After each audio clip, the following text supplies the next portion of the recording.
अस्सलाम वालेकुम and welcome back to another vlog. तो आज हम जा रहे हैं जी लेक टिकापू, जो कि अराउंड 2.5-3 आवर्स की ड्राइव है क्राइस्टचर्च सिटी से। और काफ़ी खूबसूरत जगह है। अगर आप साउथ आइलैंड की बात करते हैं न्यूजीलैंड के, तो साउथ आइलैंड में जो सबसे मेजर टूरिस्ट अट्रैक्शंस हैं, जैसे कि क्वींस टाउन है, इसके अलावा मिलफर्ड साउंड है, इसी तरह लेक टेकापू भी जो है ये एक मेजर टूरिस्ट अट्रैक्शन है और ये बहुत खूबसूरत जगह है। और इसकी जो ड्राइव है वो भी बहुत खूबसूरत है। तो आए, आपको भी लेके चलते हैं और आपको दिखाते हैं कि लेक टेकापू कैसी है।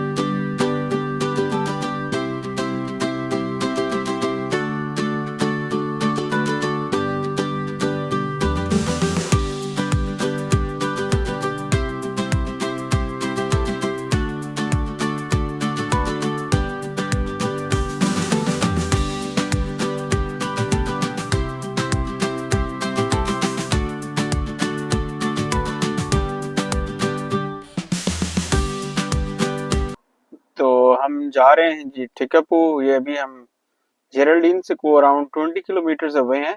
तो ये आप देख सकते हैं, ये ब्रिज है। तो ये इसकी मुझे आज तक मन तक समझ नहीं में नहीं आई न्यूजीलैंड के अंदर कि काफी जगहों के ऊपर उन्होंने ब्रिज बनाए हुए हैं जो जस्ट वन वे है।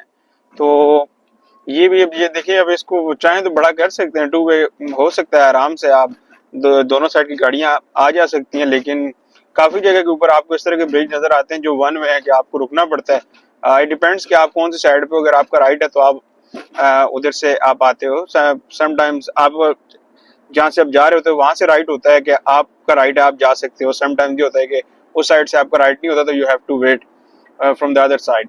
तो पता नहीं इसकी क्या लॉजिक है, बट ये न्यूजीलैंड के अंदर इस तरह के छोटे से ब्रिजेस आपको अक्सर नजर आएंगे जो वन वे होते हैं।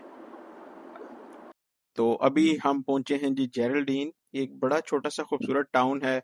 इसकी आबादी जो है वो सिर्फ 3,000 है, लेकिन ये एक गेटवे है जब आप साउथ आइलैंड में ट्रैवल करते हैं, स्पेशली क्राइस्टचर्च से to lake Tekapo, mount Cook, southern Alps और इवन क्वींस टाउन का भी। और इसके अलावा इसको आर्टिस्टिक हब भी कहा जाता है। और इसके अलावा जो एक बड़ा इंटरनेशनली रिकॉग्नाइज्ड चटनीज और सॉसेस का ब्रांड है बार्कर्स, तो उसकी जो फैक्ट्री शॉप और फैक्ट्री आउटलेट भी हैं। और इसके अलावा फैक्ट्री शॉप और कुछ ईटरीज भी जो हैं वो आपको यहाँ जेरल्डीन के अंदर नजर आती हैं।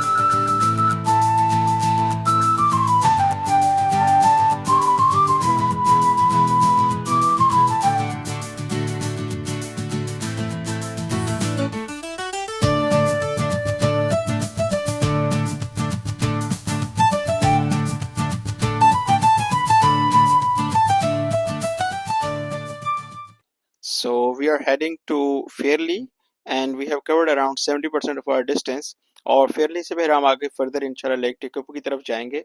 और एज यूजुअल मौसम जो है वो अगेन आज थोड़ा सा ओवरकास्ट है और बारिश की भी प्रोडिक्शन है later in the day, but sun का कोई चांस नहीं है। और इसके अलावा स्प्रिंग का सीजन चल रहा है which last from start of September until November, और उसकी वजह से ये चेरी ब्लॉसम भी है। तो ये आपको पिंक फ्लावर्स जो हैं ये अक्रॉस न्यूजीलैंड आपको नजर आते हैं। बड़ा खूबसूरत सीजन होता है।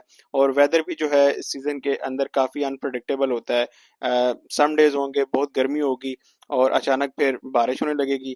फिर इस सीजन के अंदर एक अनप्रडिक्टेबल चीज़ जो आपको नज़र आती है वो स्नोफॉल होता है साउथ आइलैंड में, जो कि usually sometimes, I won't sometimes, I would say most of the times आपको by the end of the October नज़र आता है न्यूजीलैंड के अंदर। हालांकि तब तक काफ़ी ज़्यादा मौसम जो है नॉर्थ आइलैंड में गर्म हो चुका होता है, लेकिन एक लास्ट स्नोफॉल हमेशा होती है साउथ आइलैंड में bye the end of the अक्टूबर और द स्टार्ट ऑफ नवंबर। तो इस साल भी लगता तो ऐसे ही है, क्योंकि मौसम जो है वो स्टिल काफ़ी ज़्यादा अनप्रडिक्टेबल है। और इसके अलावा लैंडस्केप आप देख सकते हैं, न्यूजीलैंड बहुत ग्रीन है, बहुत खूबसूरत है। जब आप क्राइस्टचर्च से लेक टिकापू आते हैं तो क्राइस्टचर्च से जेरल्डीन तक का जो रास्ता है वो थोड़ा सा बोरिंग है। वहाँ का जो लैंडस्केप है वो कोई इतना डिफरेंट नहीं है, या कोई इतना आप कह सकते हैं कि इट इज नॉट समथिंग कि आपको यार वाओ। वो जो है एक नॉर्मल से एक आपको फार्म्स नजर आते हैं बस, और जो माउंटेन्स भी हैं वो भी कोई इतने ज्यादा ग्रीन नहीं है।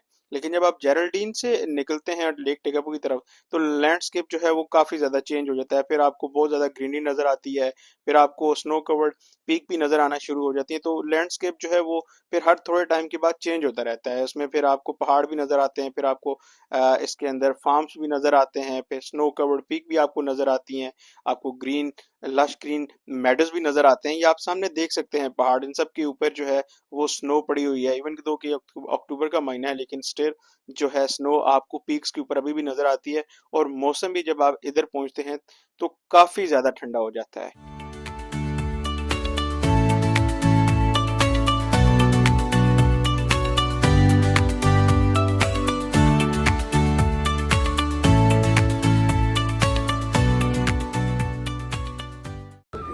तो हम पहुंच चुके हैं जी फेयरली, जहां से लेक टेकपू जो है अराउंड 40 मिनट्स की ड्राइव है।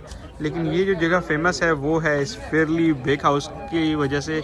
यहाँ मिलती हैं न्यूजीलैंड की सबसे बेस्ट पायस, जो कि बहुत बहुत मज़े की होती हैं। और सबसे अच्छी बात ये है कि ये हलाल है।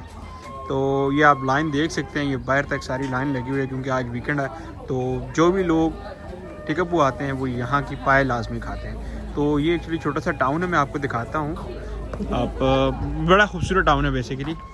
तो ये आप सारी जो गाड़ियाँ देख रहे हैं, ये सारी इस फेयरली बेक हाउस से जो है पाए खाने के लिए रुकी हुई हैं। तो क्योंकि बहुत ही अच्छी होती है। मैंने इस तरह की पाए और कहीं भी नहीं खाई है। न्यूजीलैंड के अंदर 2-3 और भी जगह हैं जहाँ से आपको इस तरह की पाए मिलते हैं, लेकिन इनकी जो पाए है बहुत टेस्टी होती है। और द गुड थिंग है इसकी चिकन और बीफ दोनों इनकी हलाल हैं। तो इसके अलावा ये आप देखें छोटा सा टाउन है, बड़ा खूबसूरत है। ये जो रास्ता जा रहा है, ये सामने आप देख रहे हैं, ये सीधा रास्ता लेक टिकापू को जाता है, which is around 40 minutes away from Fairlie. तो ये भी छोटा सा टाउन, छोटा तो नहीं कह सकते, न्यूजीलैंड के लिहाज से आप कह सकते हैं कि इतना छोटा नहीं है। ओवरऑल जो है छोटा है, मुझे लगता है इसकी कुछ अराउंड 1000-1200 पॉपुलेशन होगी, लेकिन बड़ा खूबसूरत है। और बेसिकली फ़ेमस जो है, इट इज़ फेमस। ये आप देख सकते हैं, ये भाई साहब लाइन में लगे रहे हैं, फिर इनको मिली है इनकी पाए और अभी ये खा रहे हैं। तो बड़ा खूबसूरत टाउन है, और बहुत ही मतलब फ्रेश सी वाइब आपको आती है जब भी आप न्यूजीलैंड के अंदर ट्रैवल करते हैं, और स्पेशली ऐसे छोटे टाउन्स में जब आप रुकते हैं तो बड़ा खूबसूरत है। तो ये आप देख सकते हैं काफ़ी ज़्यादा बिजी है ये अंदर। तो इनके पास डिफरेंट तरह के पाइज हैं, और इसके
तो ये हम पहुंच चुके हैं जी लेक टिकापू, और हम पार्किंग एक्चुअली ढूंढ रहे हैं। तो ये आप जो देख रहे हैं ये सारे रेस्टोरेंट्स हैं, मोटल्स हैं। और इसके अलावा जो है ये जो लेक टिकापू का एरिया है, यहाँ आपको कोई एज सच रेजिडेंशियल एरिया नहीं नज़र आएगा। ये जो भी है ये सारे मोटल्स हैं, कुछ हॉलीडेज होम हैं, और कुछ लोगों के घर बने हुए हैं जो बेसिकली यूज़ होते हैं एयरबीएनबी के लिए। इसके अलावा थोड़ी बहुत आपको जो है रेजिडेंशियल एरिया नज़र आएगा, लेकिन वो भी उन लोगों के लिए है जो यहाँ काम करते हैं, तो उनके लिए उन्होंने बनाया हुआ। और इसके अलावा यहाँ क्योंकि डैम भी है एक, तो वो जो है वहाँ से ये हाइड्रो पावर यूज़ करते हैं पावर जनरेशन के लिए, तो उस के लिए भी जो कुछ इन्होंने क्वार्टर्स वगैरह और बनाए हुए हैं, वो बेसिकली उन्हीं लोगों के लिए हैं जो डैम के ऊपर काम करते हैं। और इसके अलावा ये आप देख सकते हैं, ये क्रिस्टल क्लियर ब्लू वाटर है, बहुत खूबसूरत, बहुत ठंडा है एक्चुअली। और ये आप देख सकते हैं, ये स्नो पीक माउंटेन्स हैं, उनके बिल्कुल दरमियान में ये लेक बनी हुई है और इंतहाई खूबसूरत है। मौसम जो है यहाँ ठंडा होता है और स्पेशली आज का तो जो है क्योंकि अक्टूबर है, तो मौसम इतना ज़्यादा ठंडा नहीं है, लेकिन स्टिल जो है क्राइस्ट चर्च या बाकी न्यूजीलैंड के साथ कंपैरिजन करते हैं तो काफ़ी ज़्यादा यहाँ सर्दी है, क्योंकि यहाँ जो पहाड़ हैं वो अभी भी देख सकते हैं आप, उनके ऊपर स्नो पड़ी हुई है। विंटर्स में यहाँ होती है स्नोफॉल, तो इतनी ज़्यादा रेगुलरली नहीं होती, बट एटलीस्ट आपको हर हफ्ते 10 दिन के बाद एक स्पेल स्नोफॉल का नज़र आ जाता है। तो जब भी स्नोफॉल होती है तो फिर ये लेक टिकापू और इसका जो रास्ता है वो बंद कर दिया जाता है। बट इस लेक के जो टूरिस्ट हैं वो आपको थ्रू आउट द ईयर नज़र आते हैं। न्यूजीलैंड से भी लोग आते हैं और बाकी दुनिया से भी जो भी लोग आते हैं, जो क्वींसटाउन जाना चाहते हैं जाते हैं या साउथ आइलैंड एक्सप्लोर करते हैं, तो लेक टिकापू उनकी चेकलिस्ट में हमेशा होती है। और ये आप देख सकते हैं, ये ब्रिज है, ब्रिज की एक तरफ जो है आपको रेस्टोरेंट्स नज़र आते हैं, आपको मोटल्स नज़र आते हैं। इसके अलावा फोर्ट स्क्वायर भी बना हुआ है जो कि एक ग्रोसरी शॉप है। कुछ पब्लिक टॉयलेट्स भी बने हुए हैं फ्री। और दूसरी साइड पे आप जाते हैं तो वहाँ एक बेसिकली एक बहुत काफ़ी को एंटीक किस्म का पुराना चर्च बना हुआ है। तो वहाँ भी कुछ लोग हैं वो देखने जाते हैं उस चर्च को भी। वैसे तो वो क्लोज़ है, आप अंदर तो नहीं जा सकते, बट स्टिल जो है आप उसको बाहर से विंडो से देख सकते हो। और उम्मीद करता हूँ आपको आज का व्लॉग अच्छा लगा होगा। अगर अच्छा लगा है तो लाइक, सब्सक्राइब और शेयर करना ना भूलिएगा। आपके साथ मुलाकात होगी एक नए व्लॉग में, नई जगह के साथ। तब तक के लिए अल्लाह हाफ़िज़।